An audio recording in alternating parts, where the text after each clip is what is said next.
अगर ये prostate gland बढ़ता है हर एक आदमी में after 50 to 55 years of age, ये नॉर्मली बढ़ता ही है। लेकिन कई केसेस में अगर हमारे पेशाब में खून आ रहा है या हमारे बोन्स में, उस एरिया के बोन्स में दर्द हो रहा है या हमारा वेट घट रहा है, तो बहुत ज़रूरी है कि आप अपने चिकित्सक से सलाह लें।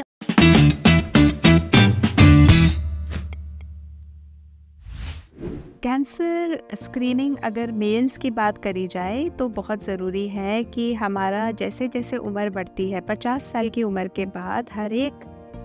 आदमी को अपना प्रोस्टेट स्क्रीनिंग करवाना बहुत ज़रूरी है। प्रोस्टेट ग्लैंड क्या होता है? प्रोस्टेट ग्लैंड ये होता है कि जब हमारा पेशाब की जो थैली है, जिसको हम यूरिनरी ब्लैडर कहते हैं, और उसके आगे जब हमारा एक यूरेथ्रा निकलता है जिससे पेशाब बाहर निकलती है, उसी के आसपास एक ग्लैंड होता है जिसको हम प्रोस्टेट ग्लैंड कहते हैं। अगर ये प्रोस्टेट ग्लैंड बढ़ता है हर एक आदमी में after 50 to 55 years of age, ये नॉर्मली बढ़ता ही है। तो जब ये बढ़ता है तो ये यूरेथ्रा के ऊपर प्रेशर डालता है, जिससे हमें बार बार पेशाब जाना, पेशाब जल्दी जल्दी जाना, जिसको हम अर्जेंसी, फ्रीक्वेंसी कहते हैं, या हेजिटेंसी, जब आप पेशाब करने जाते हैं तो पेशाब निकलती नहीं है, हेजिटेंसी जिसको कहते हैं, और पेशाब ड्रिबल होना, मतलब at the end of urination पेशाब की कुछ कुछ बूंदें गिरना, जिसको हम कहते हैं ड्रिबलिंग ऑफ यूरिनेशन, और उसके बाद पेशाब की धार कर्व्ड रूप में ना गिर के कर्व्ड रूप बिल्कुल फ्लैट गिरना। ये सब चीज़ें हैं जो हमें बताती हैं कि हमारा प्रोस्टेट बढ़ गया है, जिसको हम कहते हैं बिनाइन प्रोस्टेटिक हाइपरट्रोफी।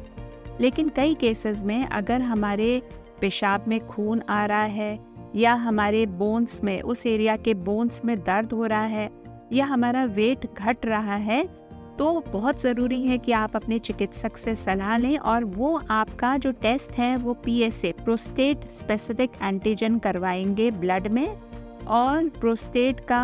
अल्ट्रासाउंड करवाएंगे, और हो सकता है कि और टेस्ट करवाएं जैसे MRI, बायोप्सी वगैरह भी करवाएं। तो ये देखना बहुत ज़रूरी है कि प्रोस्टेट की हेल्थ कैसी है आपकी। इसके अलावा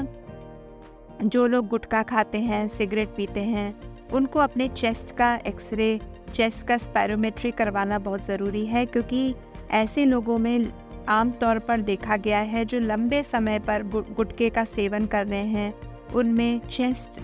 का कैंसर, लंग्स का कैंसर या ओरल कैंसर, माउथ का कैंसर होने की भी संभावना बढ़ जाती है। तो उनसे भी आपको सावधानी बरतनी है। तो कोई भी परेशानी होती है, जैसे मुंह में कोई छाला हो गया जो ठीक नहीं हो रहा है, तो आपको अपने डेंटिस्ट की सलाह से दूसरे डॉक्टर्स, ओरल डॉक्टर्स को दिखाना बहुत ज़रूरी है।